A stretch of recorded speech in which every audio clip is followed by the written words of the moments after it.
आप भी जानते होंगे अपने आसपास कुछ ऐसे समझदार लोगों को जो सब कुछ जानते हैं। सोमनाथ के मोहल्ले में भी ऐसा ही एक समझदार व्यक्ति विनोद, जो कि बैंक में पीओ और ज्ञान बांटने में सबसे आगे था। सोमनाथ की दादी, जिनकी ईश्वर पे काफी श्रद्धा थी, गांव से सोमनाथ के घर रहने आई हुई थी। मोहल्ले में दादी की काफी चर्चा थी। सभी दादी को काफी समझदार बतला रहे थे। सबका मानना था कि हर बात का अच्छा जवाब है दादी के पास। विनोद जी को जब ये बात पता चली तो वो सोमनाथ के घर दादी से मिलने चले गए। दादी बात बात में अपने ईश्वर को ले आती। हमारे समझदार महोदय ने दादी से पूछ ही लिया, दादी आप बतलाओ, ईश्वर क्या है? इसी बीच सोमनाथ चाय ले आया। दादी विनोद की बात का जवाब नहीं दे रही थी और कप में चाय डालने लगी। कप भर गया और चाय कप से बाहर गिरने लगी। सोमनाथ दादी को हैरानी से देख रहा था, लेकिन उसने कुछ नहीं कहा। शायद वो जानता था अपनी दादी को। लेकिन विनोद जी का धैर्य का बांध टूट गया और वो बोला, अरे दादी क्या कर रही हो? दादी ने चाय डालना बंद कर दिया।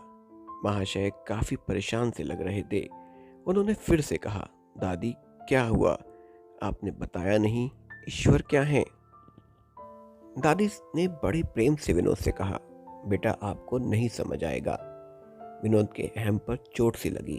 उसने कहा, अरे दादी समझाइए तो, मैं भी तो जानूं, आप अपने ईश्वर को जानती भी हैं कि नहीं? दादी ने गिरी हुई चाय की तरफ इशारा करते हुए कहा, मैंने तुमको बतला दिया था। विनोद बोला, अरे दादी आपने तो चाय गिराई थी, आपने कहाँ बताया कि ईश्वर क्या है? दादी ने मुस्कुराकर विनोद से कहा, तुम उस भरे हुए चाय के कप के समान ही हो। तुम चाहते हो ईश्वर को जानना, लेकिन तुम्हारा दिमाग पूरा भरा हुआ है। तुम क्या समझोगे? पहले अपने दिमाग को खाली करो उन धारणाओं से जो तुमने पहले से बना रखी हैं। उसके बाद ही तुम ईश्वर को ही क्या, सबको समझ जाओगे।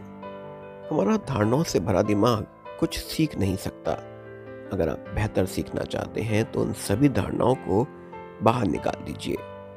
दादी की बातें हमें कुछ बतलाती हैं। वो बतलाती हैं कि ईश्वर, ध्यान या कोई भी संस्कार हमें अपने छोटों को बचपन से ही देना चाहिए। हमें उन्हें अपना धर्म, कर्तव्य बचपन से समझाना चाहिए कि वो समाज को जोड़ सकें। वो बातें नहीं कि सबको तोड़ती रहें। बच्चों के दिमाग सबसे मासूम है, लेकिन सीखने के लिए सबसे बेहतर। उस दिमाग को सही पोषण दीजिए कि वो एक सफल व्यक्ति बन सके। याद रखिए, एक एक्सपर्ट माइंड बातों को उतनी जल्दी नहीं सीख सकता जितना कि एक मासूम दिमाग।